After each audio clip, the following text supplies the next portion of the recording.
जय श्री कृष्ण मित्रों। आज मैं अभी करवा चौथ व्रत कथा के बारे में, करवा चौथ व्रत की कथा क्या है उसको बता रहा हूँ। अगर कोई घर पे ही व्रत करके कथा सुनना चाहते हैं करवा चौथ की और किस विधि से करना है व्रत को, तो इस वीडियो को देख करके इस वीडियो के माध्यम से कथा सुन सकते हैं। करवा चौथ व्रत की विधि।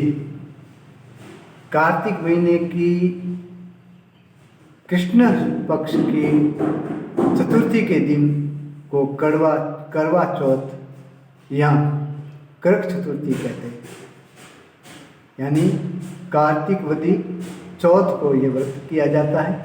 ये व्रत सिर्फ सुहागिन स्त्री कर सकती है। अपने पति के सुख समृद्धि और उसकी सुरक्षा के लिए व्रत किया जाता है। इस दिन सौभाग्यवती स्त्रियां उपवास करती हैं। रात को शंकर पार्वती तथा चंद्र के दर्शन किए बिना भोजन ग्रहण नहीं करती हैं, यानी रात को शंकर पार्वती तथा चंद्र के दर्शन करने के बाद चंद्रमा को अर्घ्य दिया जाता है और उसके बाद एक उपवास छोड़ा जाता है। उस दिन भीनी मिट्टी में से पार्वती जी की मूर्ति बनाकर उसकी पूजा की जाती है, या फिर सुपारी आदि रख करके सुपारी पर पूजन किया जाता है और साथ में कार्तिक भगवान का पूजन किया जाता है और चंद्रमा का पूजन किया जाता है। तो करवा चौथ की कथा इस प्रकार है।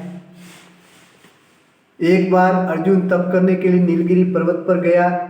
फिर पांडवों पर एक के बाद एक आपत्तियां आने लगी, अतः घबरा कर द्रौपदी ने भगवान श्री कृष्ण का ध्यान किया।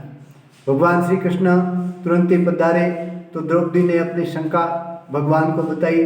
तब भगवान श्री कृष्ण ने द्रौपदी से कहा, और साथ में जहाँ रुकते हैं वह सौत माताये नमः, सौत माताये नमः इस प्रकार से बोलना चाहिए, यहाँ शिव पार्वती नमः।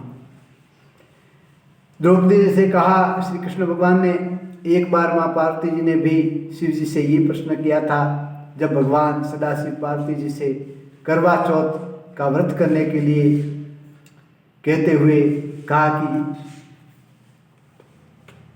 एक धर्मपरायण एवं गुणवान ब्राह्मण को 4 पुत्र और एक सुशील पुत्री लगने के बाद यही पुत्री ने करवा चौथ का व्रत किया, पर भूख सहन न होने से उसने चंद्र के दर्शन करने से पहले ही भोजन कर लिया।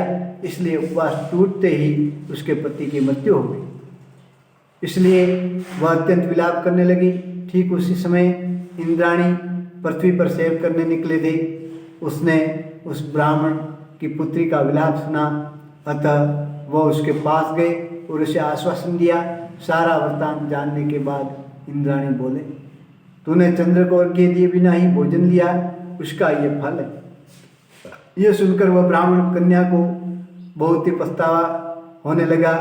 इंद्राणी ने उसे यह व्रत करने की सलाह दी और फिर उस ब्राह्मण कन्या ने पूरी श्रद्धा से यह व्रत किया, तो उसका पति सजीवन हो गया। श्री कृष्ण ने द्रौपदी से कहा, अगर इसी प्रकार तू भी ये व्रत करेगी तो सब ठीक हो जाएगा। भगवान श्री कृष्ण की बात मानकर द्रौपदी ने यह व्रत करना प्रारंभ किया और उसके परिणाम स्वरूप पांडवों पर एक के बाद एक आपत्तियां आई, तो भी वह विजयी बने। इस प्रकार द्रौपदी ने किया हुआ यह करवा चौथ का व्रत सौभाग्यवती स्त्रियां श्रद्धापूर्वक करती हैं। आज के दिन गणपति की कथा भी की जाती है, जो इस प्रकार है।